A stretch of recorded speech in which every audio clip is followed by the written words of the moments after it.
Ladies and gentlemen, welcome back to another edition of the Sick Podcast, Talking Titans. This is rare waters for us. We're going into a pregame show, at least my first pregame show, probably since I've been podcasting, where there is literally nothing to play for in the Titans season. So we got a lot of, I guess, nonsense to go over, as well as who's going to play quarterback, who we're going for in a draft. We'll touch on a little bit of this, that, and the other thing. Sammy, start me out. Turn up your volume. Because you're about to listen to The Sick Podcast. Talking Titans. Ladies and gentlemen, 94 yards. Touchdown, Titans.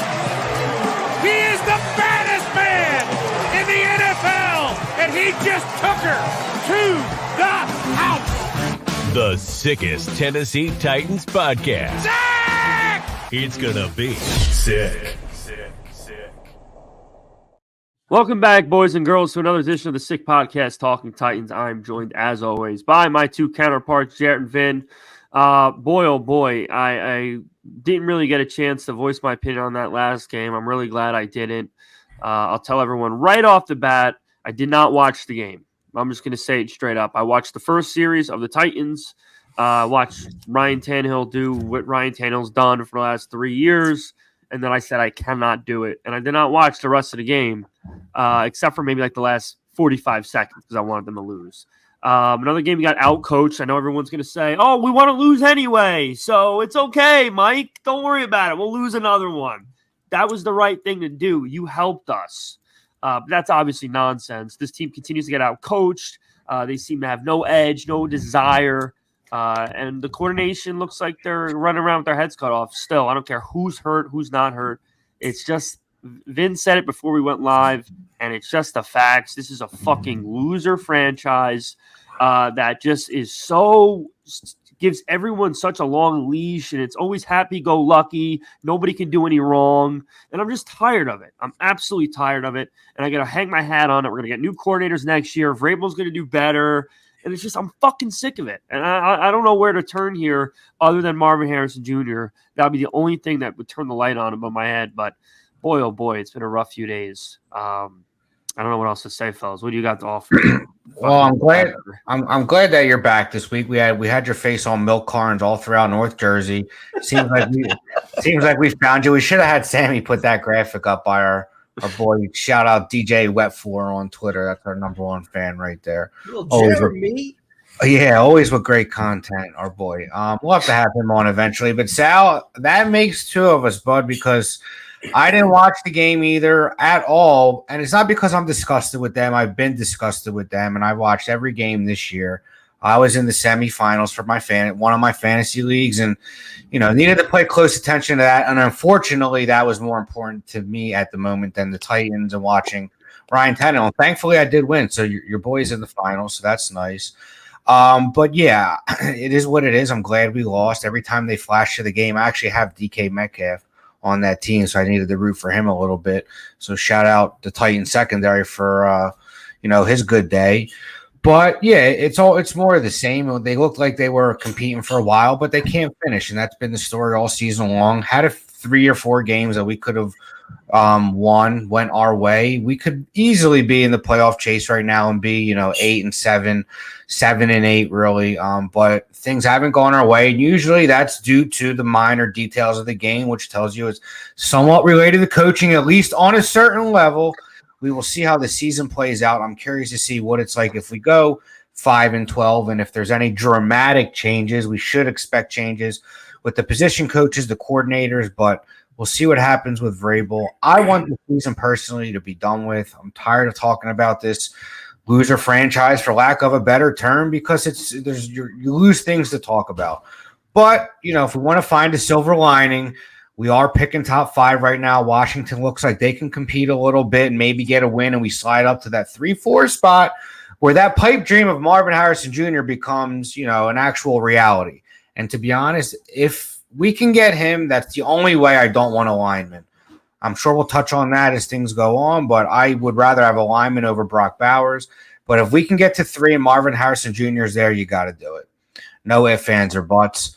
With that, I'll send it over to Mr. Foot.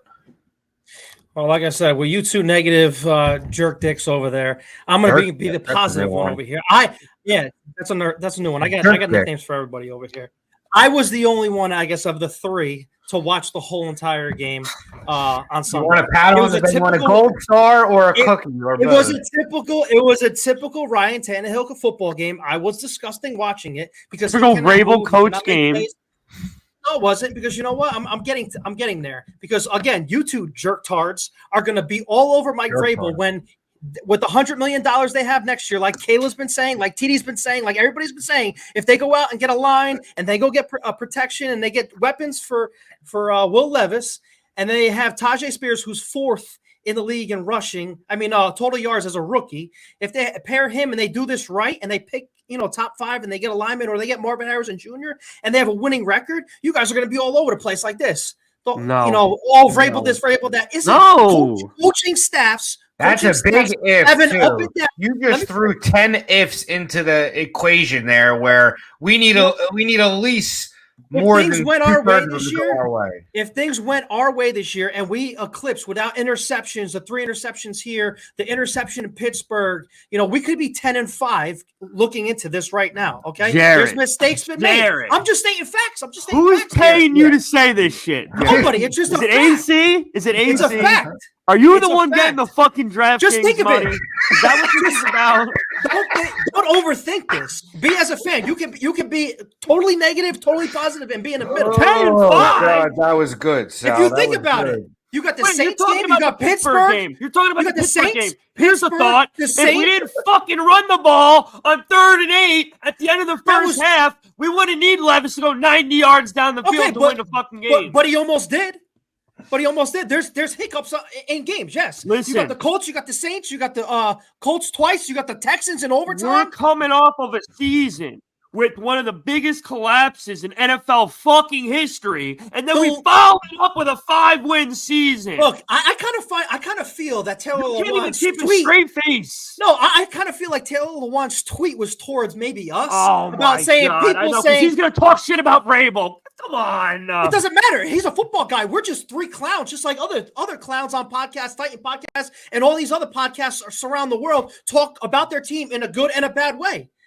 Those guys actually played for Vrabel. You hear Max Crosby of the Raiders saying Vrabel's a good coach. There's a shit roster. Just like TD has said and Kayla has said, because they have reporters. We talk to reporters on this podcast, unlike other podcasts over here. We talk to reporters that are in that locker room, talk to these players and talk to other players that they're saying Vrabel's not the issue here. It's the shit roster that it was inherited over here. So all you guys can make fun of me all you want. It's just there. They have to go build it now. I'm going to tell you again, Vrabel had no part of this roster that he inherited. Oh, of course, but if Amy's been saying that they have to collaborate now, and John Robinson and Kayla again said that there were button heads last podcast, right, Vin? She did say that they both butted heads before, and now they have to collaborate. Now, if Vrabel, I'm going to give it to this. If Vrabel and Rand don't collaborate and they don't do it, I'm going to say get Vrabel out of there, because maybe it is. Well, what is that going to mean if they don't collaborate? If they lose another fucking 13 games next year? Is that going to be the final straw? Time out, Vin. Who do you want as a head coach that's going to win with this roster right now? No one's going to win with this roster right now. Put an offensive coordinator and a head coach on this team right now and tell me who's going to have more wins. Tell me who's going to have more wins. Question. Who do you want as the head coach? You wanted Vrabel's head 5 weeks ago. Who are you going to input there right now? Who are you going to put as head coach and offensive coordinator to do a better job right here? With this team? With this team right now. That's who already has a coaching job? Because I can go down the list. It doesn't matter. Who's going to win more games with this roster? With an Mike Tomlin, with an Aaron Brewer Bill center Belichick, who has the most pressures and most sacks as a center in the league. We have a swinging left door again at the tackle position. Shanahan's not winning this roster, and I'm a Shanahan guy. Shanahan's not winning with this roster. This roster you think Shanahan's going for a fucking draw play run on 3rd and 8 in Pittsburgh? It doesn't matter if it works, it works. But with this line, it's not going to work. How could you say again, Tim Kelly? Can we all agree he fucking sucks? Can we agree that? So guess what? If you had Kyle Shanahan, guess who's calling the plays? Not Tim Kelly. So how could it be? How could he not be better? These guys are so bad. All year we've been saying they do is run on first down. All they do is run on first down. We've been saying the same thing for years. Nothing's changing. All we care about is running the football every fucking day. It doesn't matter if you have a shit quarterback or an elite quarterback. All we want to do is run and take the game in the last fucking minute. That's what the commentators say. That's what the players say. That's our brand of football. Well, guess what? That doesn't win anymore. That's it. We need an offensive-minded head coach. All the teams that are elite have them. Andy Reid, Shanahan, go down the list. Miami, offensive-minded head coaches. Are you done? Can I go? Are you Am guys I done? wrong? Am I wrong? Are you guys Jarett. done? He's got an earthquake going up there in Roxbury right now. All right, are we done? Are you guys done for now? For at least the next minute and a half? Maybe I can get 2 minutes. Oh, yeah, no, you never get a word in ever, Vin. Go ahead. Nah, I don't. Okay. I don't, to be honest. We'll put a poll up and see who talks the most. I'm sure we'll be real shocked at the results. All right, Stevie, let's go. Listen, Kayla did say last week that, they didn't get along at all. This roster has been very lackluster. Do I think another head coach can do, a better job right now with this roster? I don't know. That's neither here nor there. Maybe someone could win a few more games, but the truth is this roster has been pretty bad the last 2 years. And everyone we've talked to that's in the know in the organization said Vrabel was going to come back next year. Kayla also said last week, if there's struggles going into next year and early on they're not seeing, this offense evolved into modern day football where you need to throw the ball. I agree with you there, Sal. You have to change. I think running the ball is extremely important. But look at the Chiefs the last few years. They went with the 7th-round running back last year, Isaiah Pacheco. You can do great things when you don't need Derrick Henry to win a Super Bowl. You know what I mean? In today's NFL, he's great to have. We love him, but that kind of back is a little more old school and it's effective. But I don't think that's not the right formula in modern day football. So right now, I think Vrabel's going to stay here next year. We'll see how it goes next year. I want to throw out a name at the coordinator position to get everyone a little excited. If Atlanta fires him, I would love nothing more than Arthur Smith to come back to this team. And we know Vrabel likes his buddies. So that's another reason why I think it could happen. Are you getting some of this DraftKings money too? Arthur Smith, first of all, he's got the worst offense in the NFL right now. That's number one. I know. I know, but he was not with that good the last 2 years. We'll see, because listen, it's a possibility. Vrabel loves his boys. Kayla and Tehran talked about it when he listen, I agree, and I still think it's going to be contingent Arthur on Smith. No. him accepting the fact that there's going to be changes at the coordinator position. So instead of Tim Kelly, yes. But that's I'm going to give you guys, if you guys want to talk about the coordinators really quick, and we're switching to that role, and Vin just brought up Arthur Smith, I'm going to give you 2 things really quick. A, I'm not giving up on Tim Kelly just yet on one season, because we didn't do it with Arthur Smith either. I'm not just giving up on it, and then it's going to be coordinator after coordinator after coordinator after coordinator, just like we do with Mariota, and just like we did with Jake Locker, and Derek Carr struggled, and all these other quarterbacks. When there's change, constant change, we're lost in the carousel with the quarterbacks. But if we're hypothetically speaking here, and we do get rid of him, let's just say, there's a guy that I would love to try to give as a first-year realm as an offensive coordinator. It's Wes Welker with the Miami Dolphins. He's a wide receiver coach under Mike McDaniel. He's a Vrabel guy, so who knows if they do that. Huh? I don't want to hear Vrabel guy, though. I'm going to be honest. But, again, it can't get worse. I really think Tim Kelly is awful. You could say what you want about the players and what they're doing and not doing. But, I mean, like, we're running the ball on every first down. Like that if the players change, why would that change? That is like deplorable that everyone in this franchise or everyone in this fan base can say in unity that we're running the ball on every first down. It's not working. Why are we still doing it? And yet we're supposed to be content going into next year with this guy again. It's not content really quick. And just let's all 3 of us are very smart with football. So let's just think about this for a second now. We have a generational running back in Derrick Henry, right? Okay, who hasn't? He's not generational anymore. Okay, but we had a generational back with Derrick Henry, 972 yards. You have a top tier wide receiver with DeAndre Hopkins on the outside. Okay, who else is a threat to this offense that the defense is going to say, you know what, I dare you because I'm going to double or triple DeAndre Hopkins. And I'm just going to play one-on-one with the other two wide receivers or a tight end because Chig ain't beating me right now, even though he had a 60-yard a game this weekend. Chig's not beating me. Nick Westbrook-Akina's not beating me. Chris Moore's not scary. The only two people we got to worry about on the Titans offense is Derrick Henry and DeAndre Hopkins. That's it. We'll give Tajay. Well, no. Well, Tajay Spears is in the game, yes, but I'm talking about those are the true threats to this offense when you talk about Tennessee Titans football. That's it. So if you stop the run and you triple him, where's this offense going? That's why we need to surround this team with more talent. We need a Jamar Chase and a T. Higgins. We need those weapons around this young quarterback.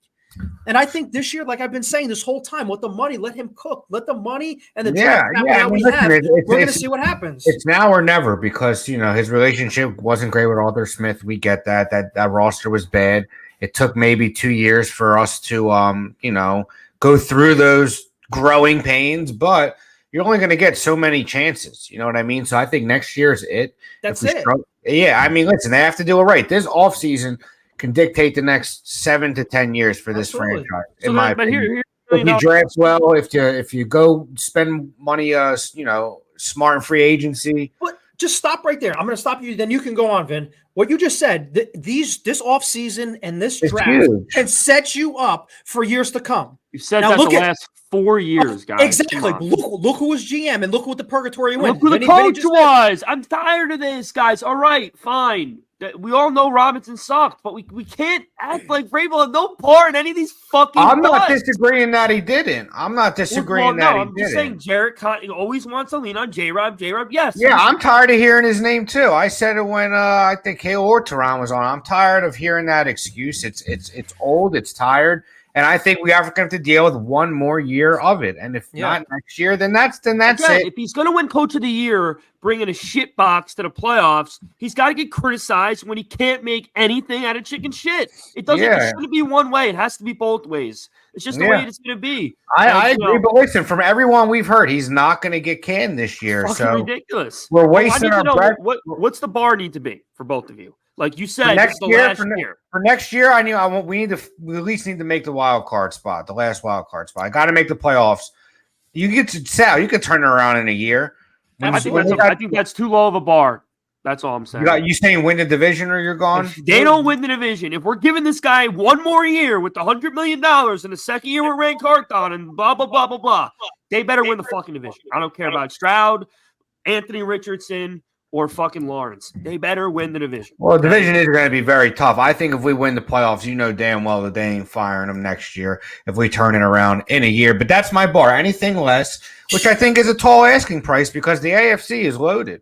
You know what I mean? The Browns look like they're built for success long term with that. Every year, I know it's a carousel, but listen, you could turn it around in a year. The Bengals were 5-11.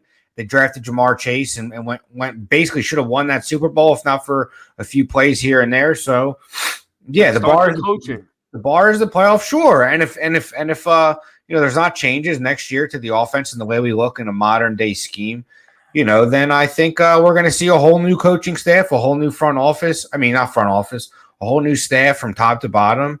And we'll see. But this offseason is the biggest offseason in the last decade, in my opinion. You have all this money. You're going to be picking top 5 at worst, it seems like at this point. I hope Will Levis doesn't come back and we don't win a game because, one, I don't want to risk his health, which we haven't touched on that yet. I don't think he should come anywhere near the field the last 2 weeks.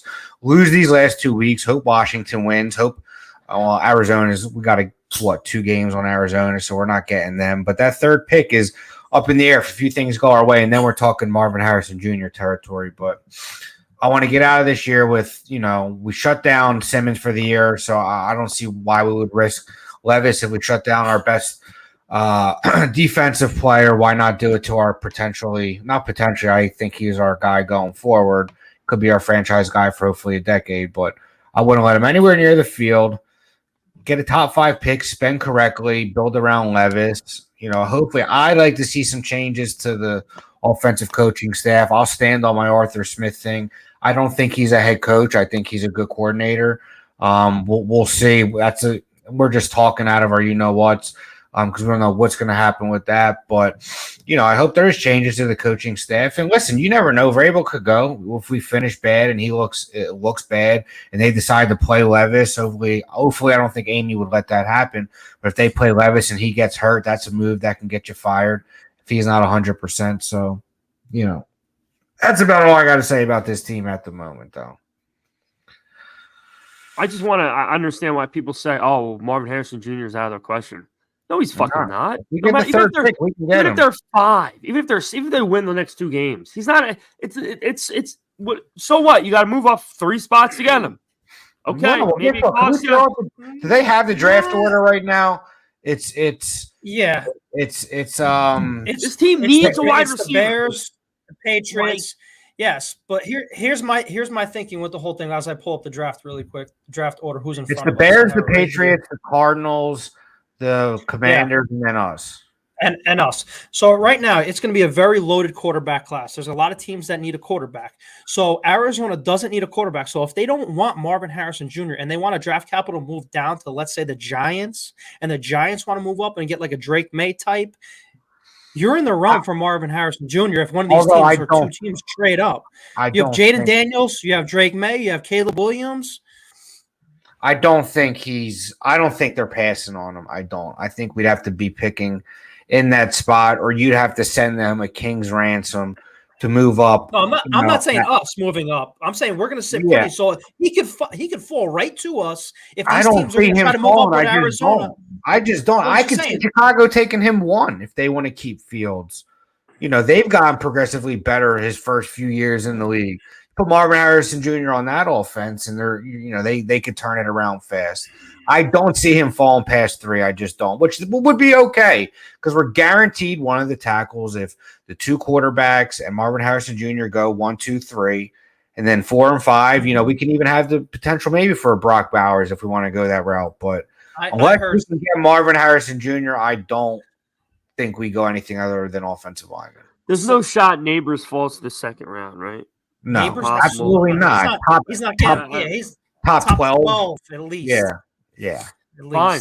Then if Marvin Harrison, don't trade up. If Marvin Harrison's gone, and then you get Malik Neighbors at 5. Hey, Sal, we talked about it earlier when I brought up maybe trading back in and getting Malik Neighbors and one of these offensive linemen. You know what I mean? Yeah, we said that. Then you're cooking with some grease because then you got, an offensive lineman. You got Tajay, you got DeAndre Hopkins, you have Malik Neighbors, you have Treylon Burks still because you're not getting rid of him until his rookie deal is up because we're paying him pennies at the moment. Those contracts in the first round are paid out pretty much in full unless we moved him for draft capital. We don't have that much draft part of that deal. Sure, but I just don't see us taking anything other than an offensive lineman, whether it's Alt or the kid from Penn State.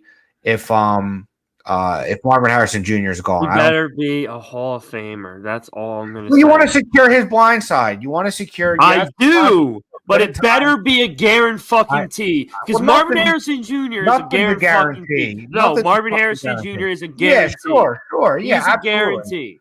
Yeah, but anything could fucking happen. You don't know. Injuries could happen, but both of these tackles seem to be, from what I'm hearing, are top notch. Can't miss, but more than likely they'll be starters for their team. So, listen, we'll see. Is Skoronski the real deal? We couldn't even tell. He's looked good at times. He's not the fucking line around him has been atrocious. The guy on his left hip has been a rotating door. That I'm sure that hasn't helped him out. His whole line's been awful. We have to hope next year he takes a leap, and if we take a tackle, that they can mesh well together and be there for 10 years together. Yeah. But I'm a big believer in getting your quarterback and then protecting him. That's what the Lions did, and everyone's going crazy. We don't know what we're going to do in free agency. We can throw the Lions throw the ball. We could throw $100 million at T. Higgins for 5 years, $20 million a year. And then we definitely go tackle in the draft.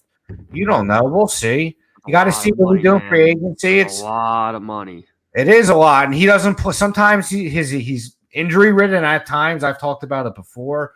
But he's going to get top dollar. He's getting at least $20 million a year from somebody. At least? Yeah, 20, 25 million. I don't see him taking anything less than 20.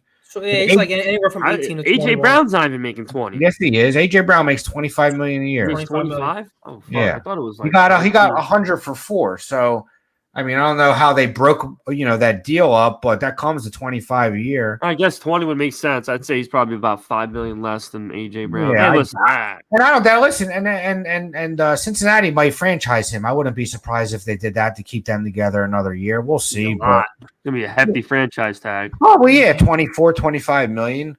So we'll see. But yeah, I mean, realistically, Marvin Harrison Jr. would be great, but I don't see us not taking a lineman unless we get him. I don't think there's any player we take over a lineman unless it's Marvin Harrison Jr. Well, time will tell, and we got plenty of it because we still got 2 weeks left of this fucking season and the playoffs for this. And correct me if I'm wrong. Something we can all agree on: Will Levis does not touch the field the rest of the year. No, of course not. He shouldn't. And I, of course, I have every feeling in the world creeping up on me that he's going to play, because that's just not a Vrabel thing to do. If the starter's healthy, he's going to play. Unlike fucking Broncos are literally like, hey, we can't afford to have you get hurt, so we're going to sit you because we're going to pay you $50 million next year. But anyway, that's besides the point. Let's give a shout out to our sponsors. We're going to wrap up tonight. So, with that being said, it is time for the parade in Pasadena. Tradition meets college football action in one epic bowl game. And with DraftKings Sportsbook, you can make every play count. New customers can score $150 instantly in bonus bets just for betting $5 on college football. Download the app now and use the code 6sports. New customers can score $150 instantly in bonus bets for just betting $5 on college football. Only on DraftKings Sportsbook with code 6sports. The crown is yours. Gambling problem? Call 1-800-GAMBLER or visit www.1800gambler.com. Ah, man, that was close. Almost perfect. Almost perfect. We're going to bet with our head. We're not going to bet over. We're also going to hope that this North Carolina-Virginia game goes over the total for your boys' sake. But, there you go. Yeah. Hopefully, you want a score prediction for this weekend, fellas, or what? Since we're going to wrap up with one podcast this week. Who are we playing again? Houston? Texans. Little CJ Stroud, Will Levis, maybe? Yeah. In Houston, right? Yeah. In I'm going to Houston. go. I don't think Levis is going to play this game. I think they'll probably have him play the last game at home. So I'm going to go Tannehill's going to score 10 points. Stroud's going to score 27-10 Texans. That was my prediction last week, 27-10 for the Seahawks. I also agree. 10 was my number for us, Al. I'm going to go 34-10. We take a shellacking. Good. Yeah. Then I'll be able to hear, good job, Mike. You were supposed to get fucked up. Good job, brother. Let's get you an extension. I'm going to do something similar. I'm going to go 28-13. I don't see us scoring more than 13, 14 points. So that's great. That's a good coach team. It really is. So roster problem, man. I know. That's what I'm leaning on it. All right. You can FaceTime and talk about this some more. All right. Listen, speaking of sponsors before we go, I think the Titans should look into getting Viagra as a sponsor because they cannot finish for shit. So let's get that in the works. We've been sitting on that one all show. No, it's all show. I came with it at the start, and then I've been waiting to say it. All right, guys. Write that one down. Yep. All right, write it down. Okay. All right, guys. Hope everyone has a great rest of your week. We'll see you on the flip. And Happy New Year. Tighten up. Happy New Year. Send me out. Stay safe. And that's a wrap. Hope you don't miss us too much until next time. Follow the Sick Podcast Talking Titans on YouTube, Instagram, Facebook, Google Play, and Apple Podcasts.